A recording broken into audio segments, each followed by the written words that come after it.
Today I'm making Country Captain chicken recipe. This has been around since the 50s. You'll find it in junior league cookbooks and all kinds of cookbooks, actually. They may call it country chicken or captain's chicken, but I'm calling it Country Captain chicken. So I'm making the full recipe, which is like 12 thighs, so it's a lot of servings. But I'm going to freeze half of it. It freezes so well in the liquid, and I'll have another meal. So let's get started on Darlene's table.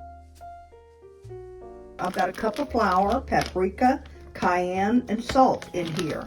And I'm going to dust all of the chicken thighs in this flour and start to brown them.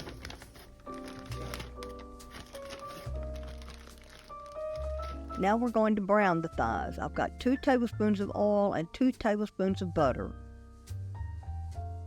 Start browning. Start with the skin side down. We want these to be nice and brown, so we're doing about 6 or 7 minutes on this side at least. And I am doing the entire recipe, and I fully intend to freeze half of it for another meal. All right, all the chicken's done. Now I have 2 cups of onion, 3 cups of bell pepper. Now I like to use the different colors, not just green. Then we have the seasonings, which is salt, black pepper, curry, and nutmeg. Be sure to use a high quality nutmeg. I like to grate my own. And garlic. I like to use the golden raisins. I just prefer the taste. And these were rather large, so I chopped them some. And parsley. 2 cans of diced tomatoes. You can use the fire roasted or plain. All right, now we're going to add a couple more tablespoons of butter, our onion, all of our bell pepper, and garlic. Let's saute this well. After the onion starts to get a little soft, I'm adding the seasonings. You'll be able to see a little different color. And now the 2 cans of tomatoes.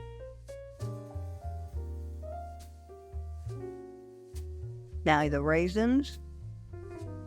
You don't taste sweet, but believe me, the raisins add something to this dish. It's really good. Now back in with the chicken. We're going to put all of it in here. After one layer, I'm going to spoon some of the vegetables over it, and then we'll have another layer. Make sure you get all of the juice that was in the bowl from frying the chicken. All right, I'm also going to put a little of the vegetables over the top layer. Now that it's simmering, I'm going to cover it up. Now we'll cook this for 15 minutes on the simmer.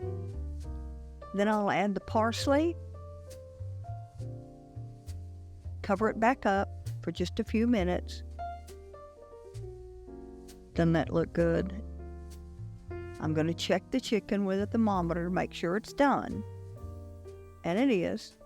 You want to be about at least 165 at the center of the thigh. Now this Country Captain's chicken is ready to serve. Country Captain chicken.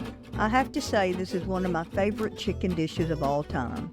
Chicken cooked perfectly in those aromatic spices on top of a fluffy bed of basmati rice. Well, it's a symphony of flavors and aromas and colors. This is a large recipe with 12 chicken thighs, so unless you're feeding an army, you'll have plenty left over. But the good news is it freezes well, giving you another meal or 2 later. It's also easy to divide this recipe by half to make less. The origin of Country Captain chicken is India, but no matter where this dish comes from, I'm hoping it will end up on your table soon. And of course, you can find this recipe on my new and improved website, darlenestable.com. So come back to see me soon, right here on Darlene's Table.